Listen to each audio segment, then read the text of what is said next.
আমরা যশোর জেলায় কাম করতে আইছি। যশোর জেলায় নড়াইলে আমরা আশরাফ ভাই মা বাপের মতো রান্না বান্না করতেছে আর খাচ্ছে। আমরা এখন বর্তমান পড়ে গেছি আদল বৃষ্টিতে। কাল কথা ছিল ফর্সা হয়ে যাওয়ার, আজ এ পর্যন্ত ফর্সা হইল না। আমরা খুব দুঃখী আছি। এটাও তুলিস ধান নেবো না, তুমি আবে কো কি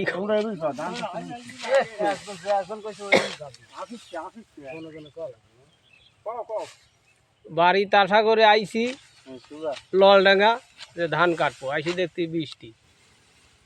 এখন বৃষ্টিও ছাড় দিছে না, গাড়ি তো একই আলা বাঁচাচ্ছে।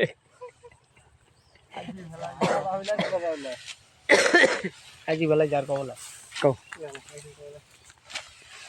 আসছি তো ধান কাটা কাজে, কিন্তু বৃষ্টির পরিস্থিতির কাজ তো আমরা করতে পারতেছি নি। তো এখন আল্লাহ যদি আবহাওয়াটা পরিষ্কার করে সুস্থ সুন্দর পরিবেশে কাজ করে যেতে পারি, সে কাজ তো করতে পারতেছি নি। বাড়ি বউ বাচ্চা আশায় চায় রয়েছে যে আমার পরিবার কাজে গেছে, আমরা তো কাজ করতে পারতেছি না। আল্লাহ আবহাওয়াটা পরিষ্কার করুক, এটি আল্লাহর কাছে আমরা দোয়া প্রার্থী। তাহলে আমরা কাজকর্ম করি, দেশে ধান মান গুলাই ওটা দিই সুন্দরভাবে যেতে পারি, এটা অনেক ভালো। কিন্তু আল্লাহ তো আবহাওয়া পরিষ্কার করে না। আমরা কি পরিস্থিতি, কাজ করতে আইছি এই দেশে, কাজ করতে পারতেছি না।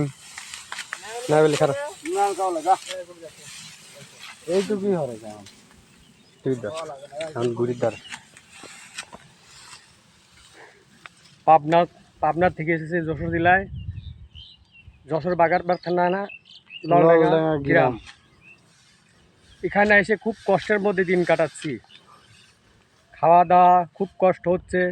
এই কথাটা ভুল করলে, প্রথম করলে নাইদি বাড়ি খাওয়াচ্ছে। পান্তা ভাত খাচ্ছি বেশিরভাগ।